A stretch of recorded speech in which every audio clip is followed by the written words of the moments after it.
The moment he let out that smug laugh, something inside me stopped moving. He tapped his glass with his ring, smirking as he turned toward his friends like he'd just delivered the cleverest joke of his life. "Look who finally showed up," he said loudly, pointing at me. "The man who can't keep a job for more than 5 minutes. Must be exhausting living off scraps." Their laughter rippled through the restaurant. Cheap and predictable. I didn't flinch. I just watched him, my ex-wife's new husband, trying to puff himself up with insults. A man who wore arrogance like cologne and a bank manager's title like a crown. He thought mocking me made him powerful. He didn't even know who he was talking to. Not yet. Sarah once told me my calmness was the reason she fell for me. How I never snapped, never made impulsive choices, never raised my voice. She used to call it maturity. Later she decided it looked like passivity. And when Cameron entered her life with his polished manners and rehearsed charm, she convinced herself she was trading average for ambitious. I didn't chase her. I didn't argue. Let her believe she'd moved upward. What she didn't realize was that I'd built my life quietly. My father's inheritance had long been converted into properties, stocks, and companies, one of which happened to include the very bank where her new husband strutted around like he owned the city. He managed a single branch. I sat on the board that controlled them all. I didn't flaunt wealth. I didn't announce what I owned. I let people assume whatever made them feel bigger. And Cameron needed to feel big.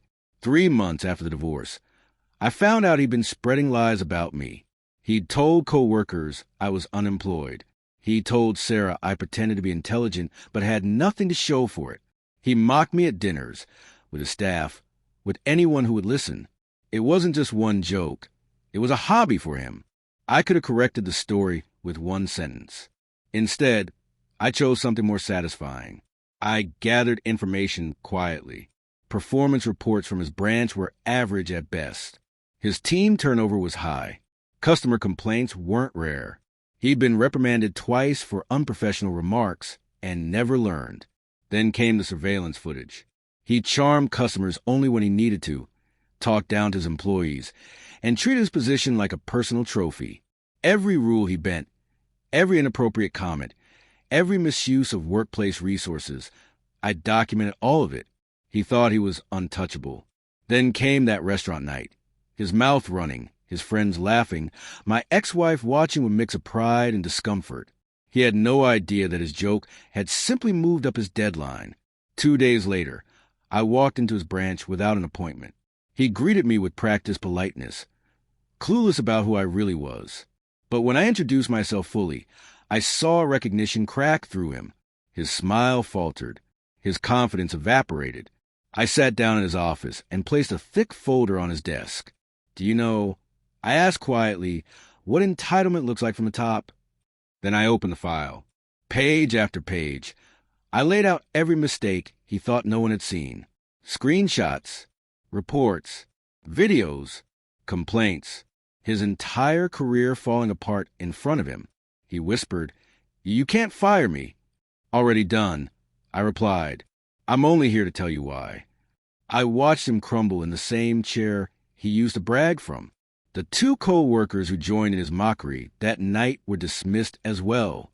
Each one escorted out, shocked, red-faced, silent. Sarah called me later, voice unsteady.